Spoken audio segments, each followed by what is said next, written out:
강혜신의 오늘의 미국.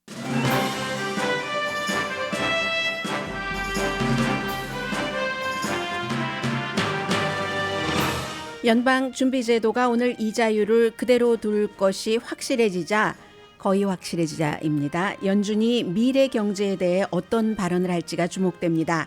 연준의 인플레이션 정책은 차기 대선은 물론 연준 의장의 임기에도 큰 영향을 미칩니다. 스몰 비즈니스 오너들의 사업에 대한 확신이 3, 4분기에 6포인트가 높아져서 팬데믹 이전 수준으로 거의 회복됐습니다. 스몰 비즈니스 오너들은 경제 전반에 대한 기대보다는 자신의 사업에 대한 기대감, 자신감이 훨씬 높은 편이고 임금 인플레이션을 가장 우려합니다. 지금 유엔에서는 유엔 총회 마지막 날 여러 가지 이벤트가 있습니다. 이번 그 78차 유엔 총회는 미국으로서는, 특히 바이든 대통령으로서는 미국의 입장, 전과는 달라진 세계 다른 나라와의 관계를 그대로 반영하는 역사입니다. 트럼프 전 대통령이 플로리다주의 낙태 금지법을 비난한 뒤 아이오와와 조지아주 주지사로부터 비난을 받고 있습니다. 두 주지사는 플로리다주와 비슷한 낙태 금지법에 서명을 했습니다. 트럼프 전 대통령이 예비선거가 가장 먼저 열리는 아이오와 주지사로부터 비난받았다는 것은 아주 중요합니다. 트럼프의 약점이기도 합니다. 바이든 대통령의 트럼프 대통령과 그 경쟁에 있어서 점점 나빠지는 결과가 나옵니다. 크게 이겼다가 무승부더니 지금은 줄줄이 트럼프 전 대통령에게 진다는 여론조사 결과가 나옵니다. 민주당의 우려가 밖으로 새어나오기 시작합니다. 홈리스 피플을 텐트에 대해서 아무런 조치를 취하지 않는다는 이유로 세크라멘토 카운티 지방검사가 세크라멘토 시정부를 고소했습니다. 홈리스 피플이 캠핑하는 걸 왜 철거하지 못하는, 이게 핵심 이유로, 그 핵심 이유는 법원의 판결 때문입니다. 여러분 안녕하십니까? 오늘의 미국 강혜신입니다. 제가 어제 한국 드라마를 봤거든요. 드라마를 보면서 정말 재미있게 봤습니다. 그럼 궁금하시죠? 제가 동료에게 넷플릭스에 새로운 한국 드라마가 나왔어. 악마 판사라고 했더니 저희 동료가 그게 몇 년 전 건데 그러느냐고 하는데, 저는 아무튼 8편까지 봤는데 여러 가지 내용 구성이나 뭐 연기 이런 것들이 재미있었습니다. 물론 판타지 현실과 거리감이 있지만 또 그러니까 드라마일 수도 있고요. 요즘은 현실이 드라마보다 더하니까. 그래서 그런 것을 보면서 어떤 느낌을 가졌냐면은, 뉴스도 여러분들께 엔터테이닝을 해드리면 참 좋겠다. 뉴스를 재미있게 보고 들으신다면, 그리고 그 사이에서도 핵심 What's going on? 우리 주변에서 어떤 일이 일어나는지까지도 파악을 하실 수 있다면 얼마나 좋을까, 이제 그런 생각을 했거든요. 그러면서 오늘 제가 저의 생각과 연결되는 것은 유엔입니다. 유엔 뉴스 하면 재미없잖아요. 그런데 이제 지금 유엔에서의 국가의 여러 가지를 보면은 종교의 변천사와도 좀 비슷하다 하는 느낌, 또 한국의 세계적인 위상도 많이 높아졌구나 하는 것도 느끼게 됩니다. 그런데 이것부터 시작하면 또 재미없을 수 있으니까 현실적인 지금 이자율에 대해서 간단히 브리핑을 해드리고 그 문제 전하겠습니다. 오늘 연방준비제도는 이틀 동안의 공개시장위원회 회의를 끝내고 이자율 인상 여부에 대해서 발표를 하는데 거의 그대로 둔다 하는 거죠. 지난해 3월부터 7월까지 11번 이자율을 올렸습니다. 그래서 이제 오늘은 그대로 둔다 할지라도 장기적으로 어쩌면 2016년까지의 전망까지도 오늘 내놓을 수 있다고 하니까요. 전망은 전망입니다. 그 사이에 많은 일들이 얽히고 설키기 때문에 어쨌든 지난 2개월 동안은 또 인플레이션이 조금 높아졌다 이렇게 볼 수도 있지만, 그 사이에 또 고용이라든가 일자리 창출이 좀 쿨다운 됐기 때문에 인플레이션을 걱정해서 이자율을 올리기 시작한 것과 영향이 조금 이렇게 돼서 경제가 소프트 랜딩을 한다, 결국은 그렇게 보는 거거든요. 보통 이자율을 인상하면 그 이자율 인상의 효력은 5분기, 그러니까 5, 3, 15, 15개월 뒤에 나타납니다. 지금은 다 나타나지 않았다는 얘기가 되겠죠. 왜냐하면 지난해 3월부터 이자율을 인상했으니까 3월 달에 인상한 것 정도가 지금 반영되고 그 뒤로도 이제 뭐 거의 10번 정도가 있으니까 아직 이자율을 인상한 게 현실에 그대로 반영되지는 않는 상태에서 고용시장 뜨거운 것이 조금 줄어들고 있으니까 그러니까 인플레이션은 좀 어느 정도 잡힐 것이다 하는 것은 예상이 되는 거고요. 이 다음 미팅은 공개시장위원회 11월 달에 있습니다. 민주당과 정책 위반자들은 그 정도면 연방준비제도가 충분히 했다. 충분히 했어. 라고 얘기를 하고 있고 공화당은 진즉에 올렸어야지 말이야. 그걸 그렇게 기다리다가 지난해 3월 달에나 돼서 올렸단 말이지 하고 비난을 합니다. 이 모든 것들이 2024년도 대선에 영향을 미칠 수 있는 것이기 때문에 그렇죠. 지금부터는 뭐 올릴 이유는 그다지 없어 보이고 지속적으로 이자율을 올리는 것은 없어 보이고 그러면 바로 2024년 선거 직전까지 연방준비제도가 인플레이션을 낮추기 위해서 이자율을 올려놨었던 것에 영향력이 미치잖아요. 이게 제대로 미치면 바이든 대통령에게 플러스가 되는 것이고 아니면 공화당이 공격을 할 수 있는 좋은 기회가 되는 거죠. 바이든 대통령은 계속 본인의 그 경제 정책 같은 것이 옳았다고 지금 홍보를 하고 있고요. 그렇지만 많은 미국 사람들은 팬데믹 시작되고 나서 공급망 등등으로 인플레이션, 물가 상승률이 너무 높아졌기 때문에 그 기억이 너무 강렬합니다. 강렬하고 또 그럴 수도 있다는 우려 같은 것을 많이 느끼면서 바이든 대통령 경제 정책 잘했다고 생각하는 사람보다 못했다고 생각하는 사람들이 훨씬 많고요. 또 하나는 주택 시장으로부터 오는 압박 같은 것이 있는 거죠. 보통 우리가 그럼 슈퍼마켓에 가요. 물건이 너무 비싸졌습니다. 이런 경우는 중산층 그리고 중산층보다도 조금 덜 돈을 버는 저소득층에게 크게 영향을 미칩니다. 가솔린 값도 마찬가지예요. 부자가 뭐 한 달에 가솔린을 그 풀탱크 하려면은 75달러가 들어가던 45달러가 들어가던 한 달이 아니라 한 번에 그게 뭐 대수겠습니까? 보통 부자보다 돈을 덜 버는 사람들에게 영향을 미치는데 주택시장은 그렇지 않습니다.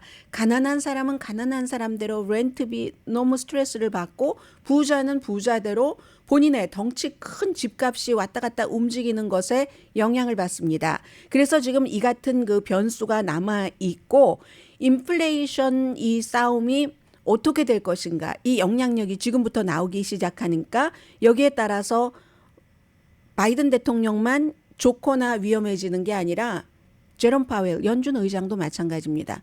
만약에 바이든이 아니라 공화당이 대통령이 된다면 연준 의장을 재임명할 리가 없죠. 제롬 파웰은 트럼프 전 대통령 때부터 연준 의장이었는데 바이든 대통령이 그대로 재임명을 시킨 거잖아요. 그런데 공화당이 그렇게 공격을 했었던 제롬 파웰을 임명을 할 리가 없기 때문에 이건 연준 의장에게도 굉장히 중요하고 위험한 것이고 연준 의장은요 등록된 공화당입니다. 그래서 지금 뭐 디산티스라든가 이런 사람들 마이크 펜스 나는 절대로 제롬 파웰 재임하지 않을 거야라고 얘기를 하잖아요. 이제 디산티스 물 건너갔다라고 생각을 했는데 아니 이게 또 웬일입니까? 트럼프 전 대통령이 낙태에 관한 발언을 한 것으로 따라서 거기에 따라서 또 디산티스 주지사의 지지율이 올라갈 수도 있다라고도 보고 있거든요. 어느 정도나 차고 올라가야지 30%, 40% 차이가 나는 트럼프를 극복할 수 있을지는 모르지만 정치는 항상 움직이니까요. 지금 이게 이자율, 오늘 인상은 없을 것이다. 그러나 앞으로는 어떻게 될 것인가. 정치계와 제롬 파웰 연준 의장 그 자신에게 굉장한 영향력을 미칠 것이다 하는 거고요. 유엔 총회에 대해서 좀 말씀을 드리겠습니다. 제가 엔터테이닝이라고 말씀을 드렸는데요. 뉴스가 좀 재미있으면 얼마나 좋을까. 오늘의 미국을 하면서 늘 잊지 않고 때로는 잊고 있었는가 하다가 생각나는 것은 오늘의 미국을 듣고 계신 많은 분들께서 자녀분들과 미국 사회 정치에 대해서 대화가 됐으면 좋겠다. 어떤 때는 자녀보다 조금 더 심도 있게 알고 있으면 참 좋겠구나. 또 한국 분들만 다니는 직장이 아닌 다른 직장에서 아주 친한 친구와 뭐 친하지 않은 친구와 정치 얘기를 하기는 좀 힘드니까요. 그렇게 대화를 나눌 때 빠지지 않았으면 좋겠다. 이런 생각을 하면서 방송을 하거든요. 그래서 이제 유엔 총회 같은 것도 저로서는 그냥 78차 유엔 총회가 열려서 누가 어떤 발언을 했고 했습니다. 거기까지는 기본인 거고요. 이게 세계사의 흐름에서 어떤 변화를 주는 거지를 여러분들과 나누고 싶은 겁니다. 지금부터 한번 해보겠습니다.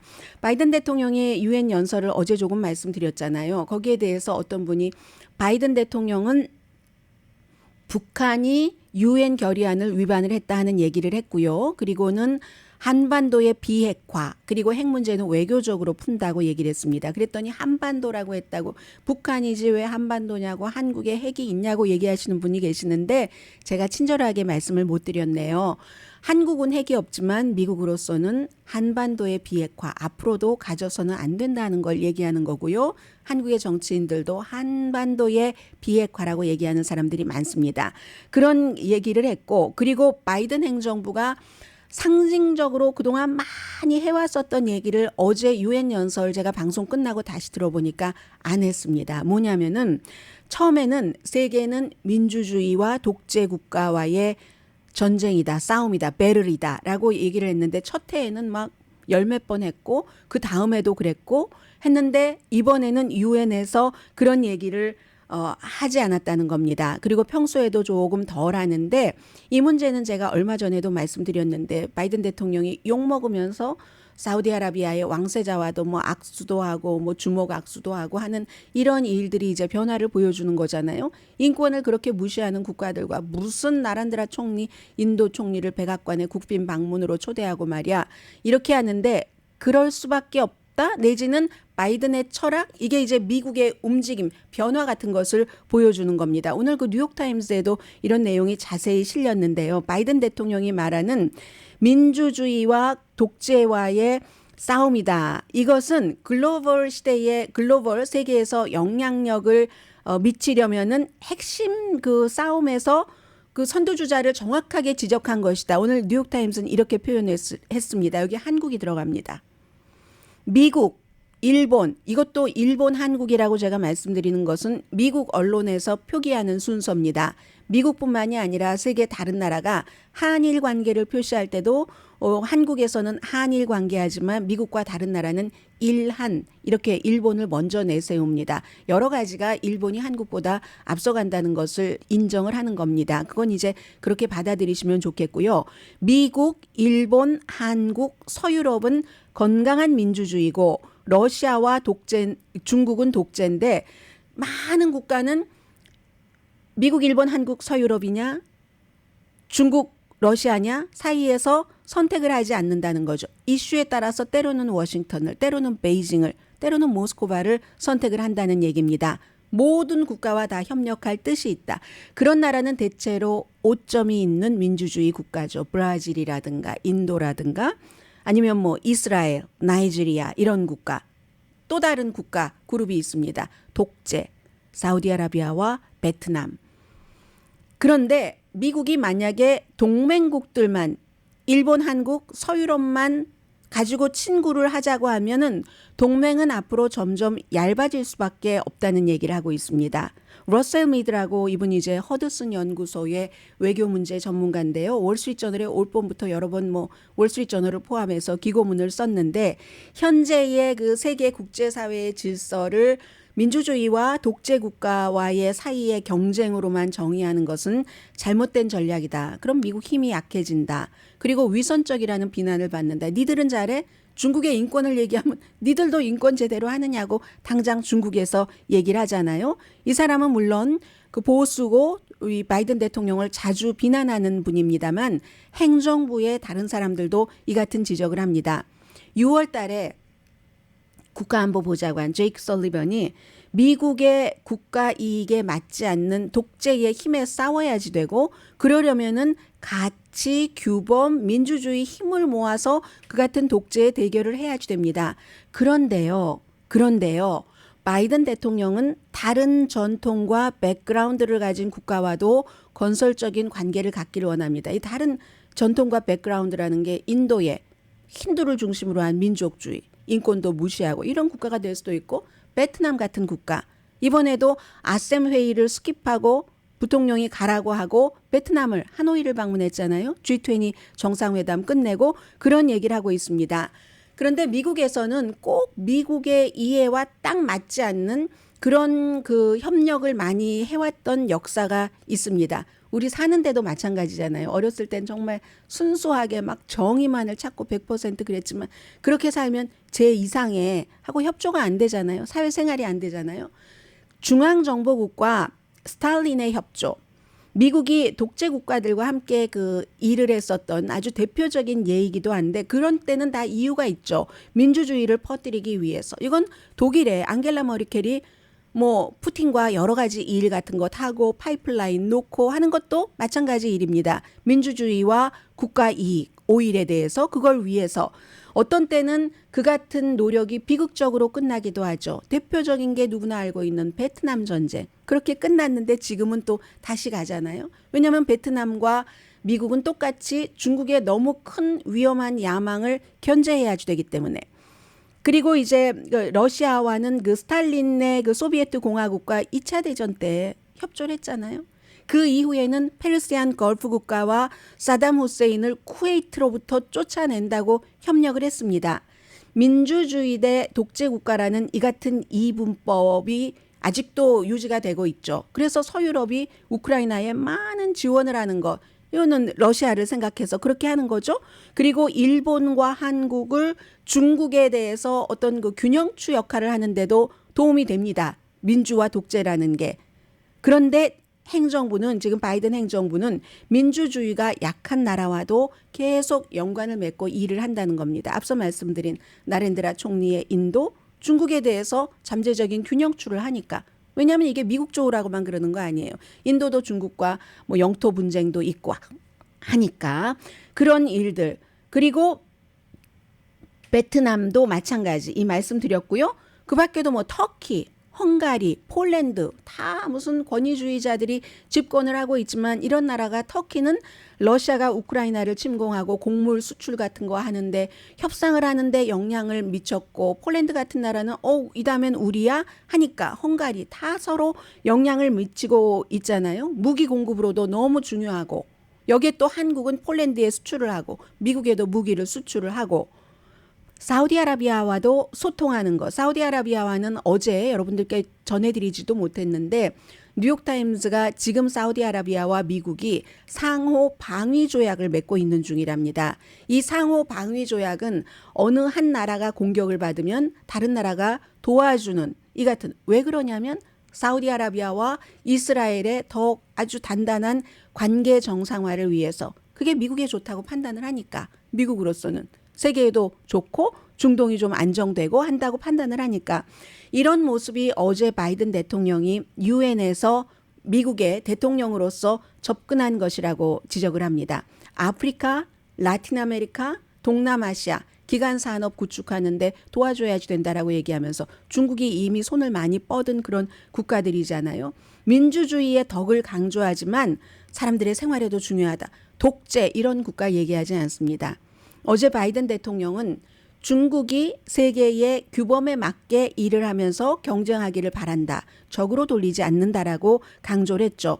너무 세상이 위험하기 때문에 미국은 가능한 한 많은 종류의 동맹과 오점이 하나도 없는 민주주의가 어디 있겠습니까? 그러니까 가능한 한 많은 나라와 함께 이제 지내고 싶어 한다고 할까요? 그래서 이게 한 인간의 변천사, 성숙도와 마찬가지로 국가도 민주주의 태동할 때 그리고 이제 성장기가 있고 그때까지는 정말 깨끗했죠. 깨끗해야지만 되고 그러다가 어느 정도의 성숙기, 완숙기가 돼가면 그 민주주의에도 더러운 물도 꼬이고 그러니까 또 그 너머까지 포용을 해야지 되고 하는 미국은 지금 그 단계로 보입니다. 이 단계에서 차기 대통령은 그럼 세계에 대해서 어떤 비전을 갖고 있는가? 비전이 있기는 한 것인가?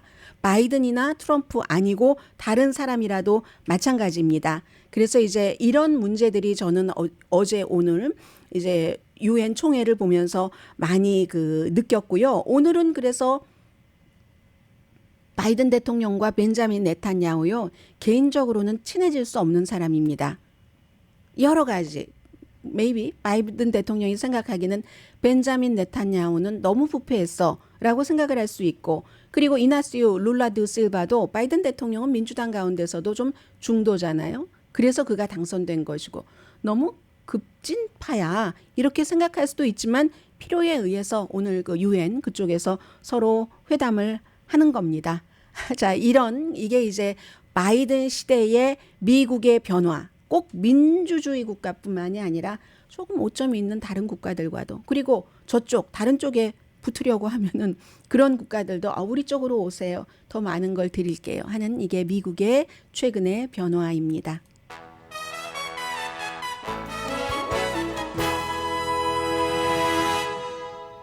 잠시 뒤에 이 뉴스에도 뭐 스토리가 많이 있네요. 잠시 뒤에 뵙겠습니다.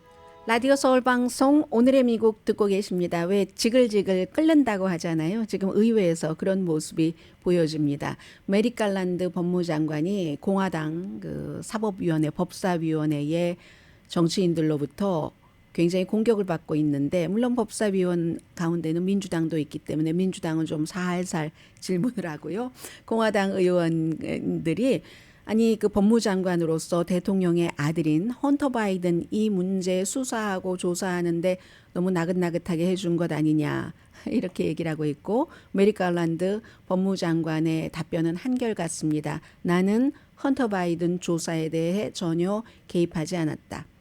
오히려 이제 특별검사를 임명을 했다. 뭐 이런 얘기하고 있고, 특별검사는 물론 법무부 소속이긴 합니다. 다 중요한 것이고, 사람들은 지금 공화당에서 의식이 있는 사람들은 헌터 바이든 계속 이제 공격을 하는데 헌터 바이든은 후보가 아니다라고 얘기를 하고 있고, 공화당은 그 뒤에 생각하는 게 있는 거죠. 그 헌터 바이든의 오점 같은 것을 아버지 조 바이든과 연결시켜서 그를 이제 대선에서 떨어뜨리려고 하는 지금 그런 움직임이고요.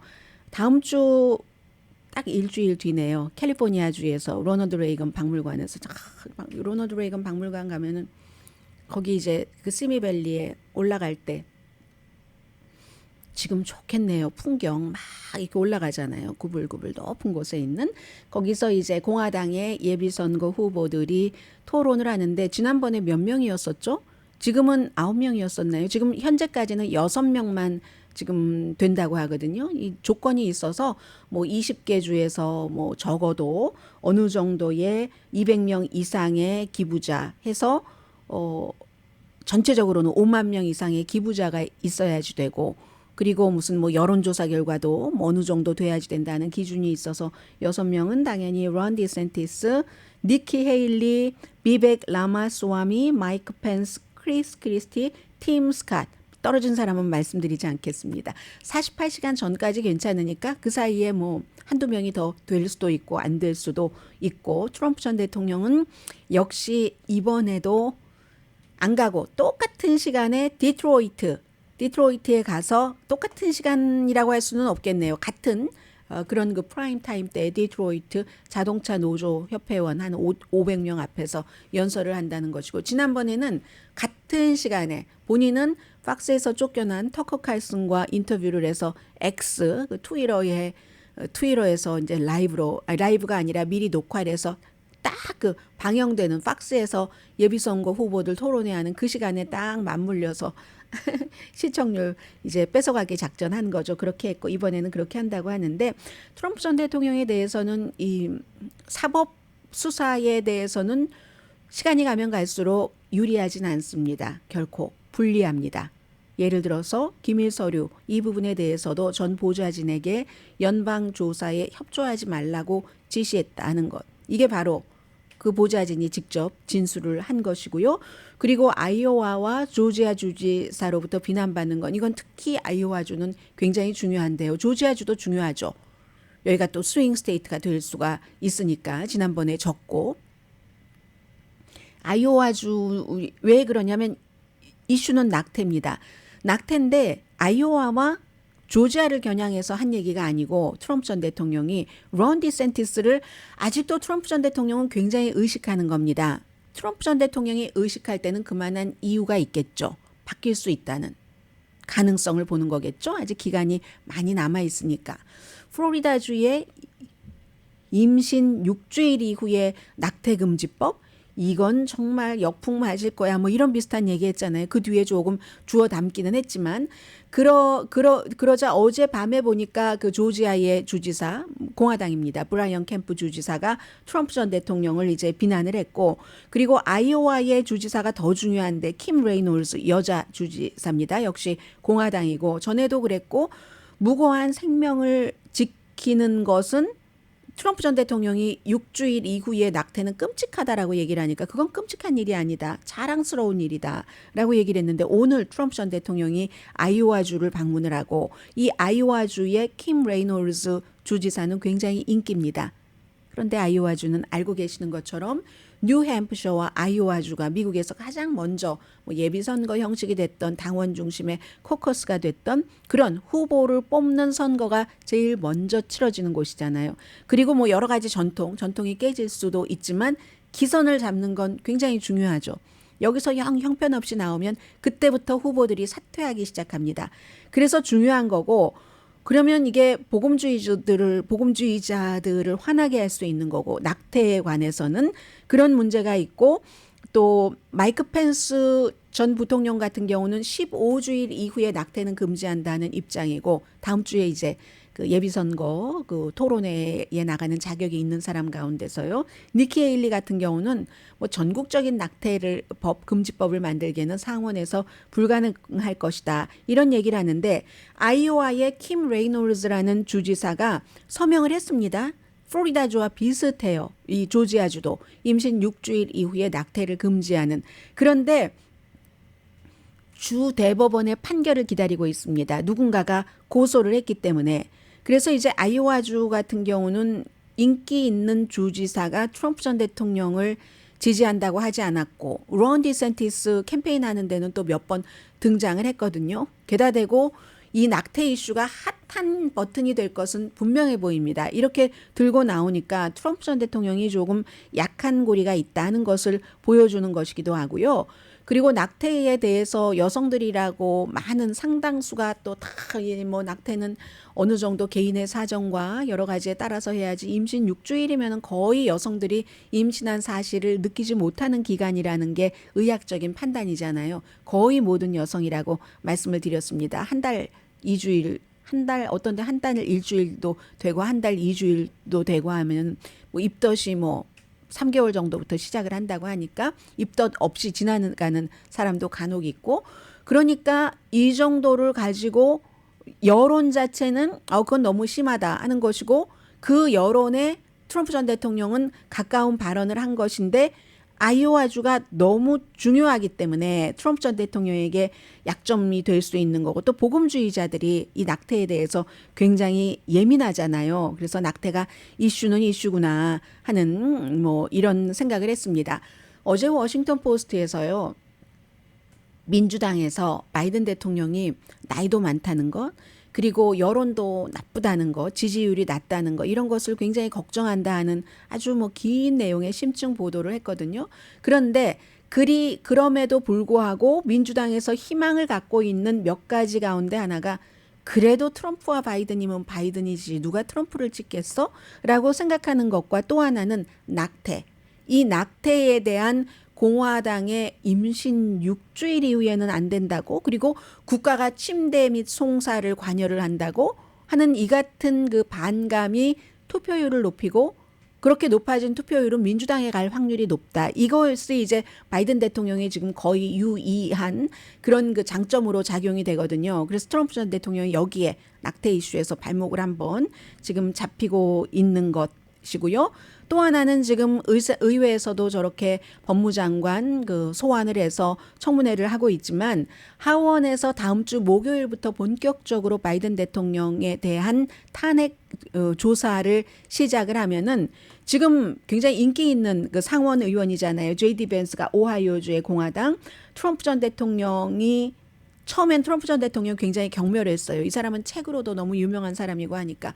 그런데도 나중에 트럼프 전 대통령과 손을 잡아서 그 덕도 받고 지금도 트럼프 전 대통령을 지지한다고 하고 마음을 바꿔서 그렇게 얘기하는데 그런 사람조차도 지금보다는 증거가 있어야 된다. 확실한 증거가 있어야지 바이든 탄핵을 시작하는 것이 맞다. 아니면 공화당 역풍 받는다. 이런 얘기를 하고 있고요. 그리고 이 사람은 JD 벤스가 바이든 대통령에 대해서 좀 좋은 입장은 아니에요. 그리고 오하이오 주니까 당연히 공화당이 이긴 주이기도 하고 그런데도 이렇게 얘기를 합니다. 바이든 대통령은 뭐 나는 아무런 죄가 없는데 단지 아쉬운 것은 대통령 업무에만 집중을 하는데도 시간이 모자라는데 아니 이게 웬일이야? 라고 얘기를 하고 있고 트럼프 전 대통령은 그 모든 4개 형사 혐의에 91개 혐의에 대해 4개 케이스 91개 혐의에 대해서 그걸 선거 캠페인 자체로 하니까 이퀄 선거 캠페인이니까 내가 정치 박해를 당해서 여러분들을 위해서 일하다가 그러니까 내가 다시 대통령이 돼서 모든 것을 싹 쓸어버리겠다. 보복의 정치를 하겠다. 4년 동안에. 이런 얘기를 하잖아요. 실제로 뭐 리벤지 이런 단어도 써가면서 그래서 트럼프 전 대통령은 그 자체가 캠페인인데 바이든 대통령으로서는 게다가 되고 뭐 2살 때 교통사고로 현장에서 엄마 숨지고 본인 살아남고 하는 것을 겪은 그 아들 뭐 딱 아픈 손가락인 겁니다. 이 헌터 바이든이 바이든 대통령에게는 그 문제까지 신경을 쓰인다 하는 거고 헌터 바이든이 굉장히 적극적으로 대응을 합니다. 지금 이제 특별검사가 기소를 했잖아요. 총기 문제에 대해서. 거기에 대해서 일단은 무죄를 주장을 하고 무죄를 주장을 해야지만 그 뒤에 법률적인 변론이 가능하기 때문에 그렇게 한다는 거고 지금 여론조사 결과는 점점 바이든 대통령이 몰리고 있습니다. 처음에는 트럼프와 바이든 하면은 당연히 바이든이었죠. 그래서 그때 론 디산티스가 올라갔고 론 디산티스하고 하면 디산티스가 이길 거야. 바이든 대통령을 이랬었는데요. 어제 나온 그 하버드 대학교와 해리스의 공동 여론조사 결과는 지난달하고 또 달라져서 트럼프가 이깁니다. 그리고 바이든이 니키 헤일리에게도 졌고 팀 스캇에게도 졌어요. 유일은 아니네요. U3이네요. 마이크 펜스, 디산티스, 또 비벡 라마스와미에게는 바이든이 이기지만 뭐 한 2%포인트 차이, 오차 범위 아니잖아요. 그러면 이게 중요한 게 그리고 오늘 나온 것이요. 이거는 이제 그 영국의 그 유가브하고 야후하고 이제 공동 여론조사를 했는데 44% 동률입니다. 트럼프 대 바이든이 7%는 결정하지 않았고 4%는 투표하지 않았다. 그러니까 어제 워싱턴 포스트에서 지적한 것이 맞습니다. 어느 당에서 그 후보가 나오든지 아니면 특히 바이든 대 트럼프라면 46%하고 46%는 양측에서 기본적으로 가져간다. 그 46% 이후부터 시작을 하는 겁니다. 그러면 7%가 결정을 안 했잖아요. 여기서 보통 이제 50% 조금 넘어서 결정되지 않을까? 뭐 전문가들이 그렇게 보고 있는데 7%가 결정을 안 해서 지금 사실은 누가 우위다 하는 것도 크게 의미는 없을 수도 있습니다. 왜냐하면 이게 너무 오차 범위이고 또 더 중요한 것은 전국적인 여론이 격전지에도 영향을 미치지만 아직 격전지 것이 아니잖아요. 격전지 것만 정확하게 하려면 돈도 너무 많이 들고 시간도 너무 많이 들고 하니까 아직은 거기에 집중한 여론조사는 안 나오는 겁니다. 그죠? 전반적인 민심만 보는 건데 이 민심이 지난달 조사에서는 바이든이 47% 대 41%로 트럼프를 이겼는데 지금은 44% 동률이라는 겁니다. 왜 그럽니까? 하원에서 저렇게 바이든 대통령 탄핵 조사를 한다고 하니까 그리고 기본적으로 77%는 바이든 대통령 나이가 많다. 트럼프 나이가 문제된다 하는 건 여긴 좀 많게 나왔네요. 유가브와 야후는 유가브는 영국입니다. 64% 트럼프도 나이가 문제다. 그런데 트럼프 가족이 더 부패했지. 41%. 바이든 가족이 더 부패했지. 38%.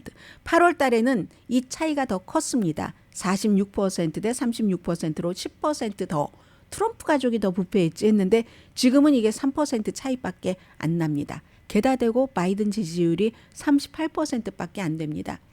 아프가니스탄에서 미군을 철군하는 지난해 8월부터 뚝 떨어졌잖아요. 그때 35%였거든요. 그 이후에 3%밖에 지금 안 올랐습니다. 경제 잘한다? 34%밖에 안 됩니다. 1636명의 성인을 대상으로 9월 14일부터 18일까지 조사한 결과로 오차 범위는 2.7%포인트입니다. 그래서 어제 워싱턴 포스트가 민주당 내부에서 걱정하는 게 내년이 돼도 바이든 대통령의 지지율이 크게 올라간다고 자신 있게 말하는 민주당이 없다. 전략가가 없다는 것과 그러면 지금 유가브와 야후에서는 그나마 다른 여론조사보다는 바이든과 트럼프가 3살 차이니까 80살, 77살이니까 나이가 둘 다 많다 해야지 되는데 뭐 다른 여론조사에서는 트럼프 나이 많다는 50%도 안 되고 바이든 나이 많다는 막 70% 훨씬 넘잖아요. 79%. 그런데 그럼 왜 사람들은 트럼프에 대해서는 나이가 많다고 말을 안 하는가? 여기에 대해서는 좀 흥미로운 분석도 했습니다. 트럼프 전 대통령은 나이보다도 너무너무 큰 문제가 많기 때문에 뻔뻔스럽게 발언하는 것이라든가 형사 혐의 91개로 기소됐다던가 그런 것. 그리고 또 하나는 사실은 트럼프 전 대통령이 이게 저는 더 중요한 것 같아요. 이게 바로 그 커멘테이터 앤드류 설리반 씨가 지적을 한 건데 트럼프 전 대통령은 굉장히 정력적으로 보이잖아요. 굉장히 정력적으로 보이고 활발해 보이고 바이든 대통령은 걷는 것도 느릿느릿하고 말 실수하고 넘어지고 하니까 그래서 그런 것으로 보고 있습니다.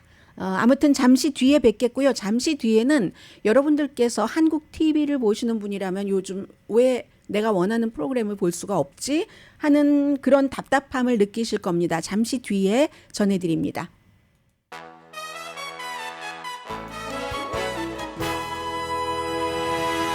라디오 서울 방송 오늘의 미국 듣고 계십니다. 스몰 비즈니스 오너들의 경제에 대한 확신을 좀 전해드리겠습니다. 한국 분들은 한인 분들께서는 스몰 비즈니스 하면은 맘앤팝만 생각을 하시지만 맘앤팝을 포함을 해서 직원이 500명 미만인 그런 그 업체는 다 스몰 비즈니스로 미국에서는 분리를 합니다. 3, 4분기에 경제에 대한 확신, 특히 본인의 사업에 대한 확신이 6포인트가 높아져서 팬데믹 이전 수준으로 거의 회복이 됐습니다. 이 수치가 있는데요. 현재 69.2랍니다. 3, 4분기에. 그럼 2, 4분기에는 63점 몇이었나요? 아무튼 6포인트가 높아졌다는 것 말씀드리고요.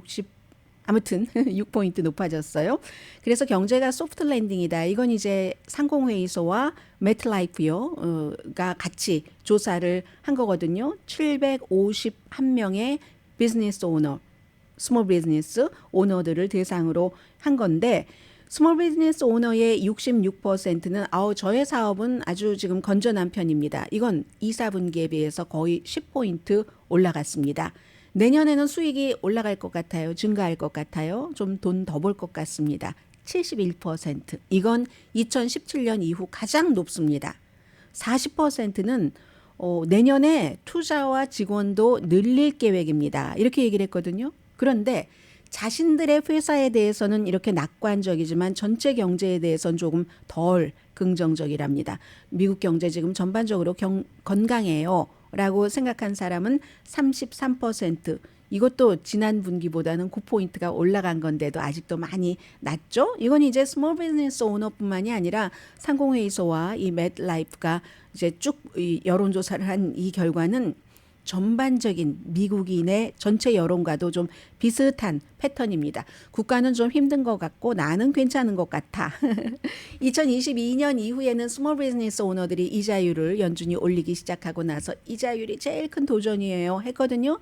지금은 15%만이 이자율이 제일 도전이에요 라고 얘기를 하고요. 그럼 뭐가 있으세요? 아마 여러분들 공통적으로 이렇게 답변을 하실 겁니다. 임금 인플레이션.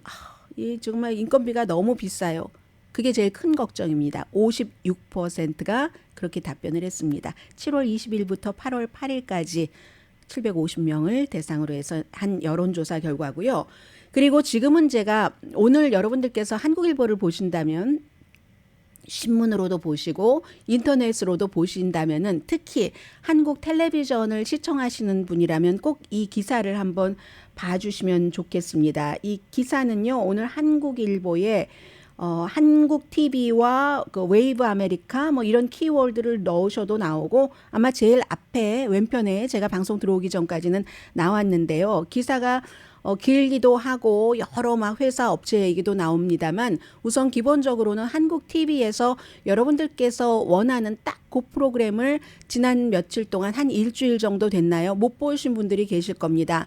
기본적으로는 한국 텔레비전에서 이걸 이제 고쳐보기 위해서 노력을 했고 굉장히 이제 여러분들께 죄송하게 생각하고 사과드린다는 그런 말씀은 이미 텔레비전을 통해서 공지가 갔을 거고요. 그런 것을 계속 느끼고 있습니다.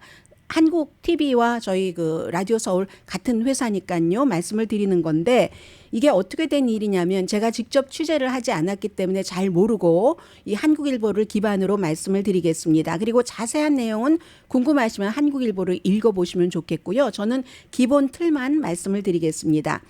KBS와 MBC, SBS 이렇게 세 군데 지상파 방송 콘텐츠의 북미주 독점 공급권을 웨이브 아메리카라는 회사가 갖고 있답니다. 그런데 이 웨이브 아메리카가 한국 텔레비전에 재계약을 하지 않겠다 하는 통지를 보냈대요. 그래서 이제 한국 텔레비전에서 계속 그럼 왜 이 재계약이 안 되는가 하고 이 공급처에 그 웨이브 아메리카에 연락을 했죠. 연락을 계속해도 연락을 받지 않았기 때문에 지금 여러분들께서 원하시는 프로그램을 못 보고 계시는 겁니다. 그 처리 과정은 어떻게 될지 제가 그건 알 수 없습니다만 아무튼 궁금하셨던 그 부분은 그렇게 되고 있고 지금 한국 텔레비전에서는 여러분들 그 시청자 여러분들이 원하시는 것을 해드리기 위해서 최선을 다하고 있고 한국 텔레비전의 브라이언 전 대표의 얘기를 한국일보 그 기자가 인터뷰한 것을 그대로 전해드리겠습니다.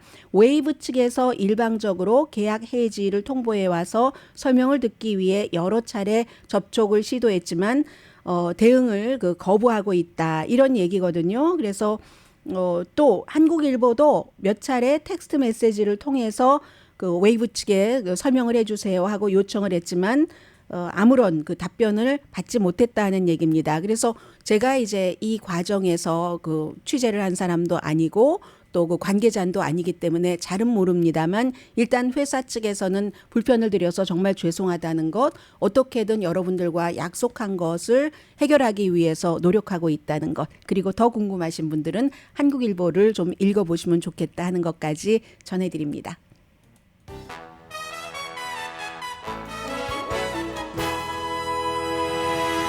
라디오 서울 방송 오늘의 미국 듣고 계십니다. 캘리포니아의 주도가 세크라멘토고 뭐 샌프란시스코, 로스앤젤레스, 샌디에고, 뭐 샌호세 많은 그 도시가 있지만 주도는 주정부 청사가 있는 곳은 세크라멘토인데 세크라멘토 카운티의 지방 검사가 세크라멘토 시정부를 고소했습니다. 홈리스 피플 텐트가 너무 많은데 시정부가 아무것도 안 한다 하는 주장입니다. 시정부는 시정부 나름대로 또 얘기를 하고 있어요. 그런데 중요한 것은 이게 얼마나 좌절감이 크면 그런가. 그리고 고소를 한 검사도 민주당이에요. 물론 뭐 검사라든가 뭐 시장이라든가 이런 분들이 뭐 당파 색깔이 뭐 강하지 않을 수도 있다고는 하지만 어쨌든 민주당 검사가 민주당 도시를 고소했다는 것 자체가 얼마나 캘리포니아주의 홈리스 피플과 관련해서 이제는 좌절감이 깊은가 하는 것을 보여줍니다. 그래서 다른 지역의 매체에서도 그대로 보도를 하고 있는데요. TN호 검사입니다. 그래서 마치 홈리스 피플 텐트가 많은 지역에 살고 있는 주민들은 제3세계에 살고 있는 것 같다. 이렇게 얘기를 하니까 뭐 36페이지짜리 그 고소문이래요. 시정부 관계자는 야 진짜 기회주의적이다. 저 검사 정치활동하네. 한 1년 전에 선출됐는데 굉장히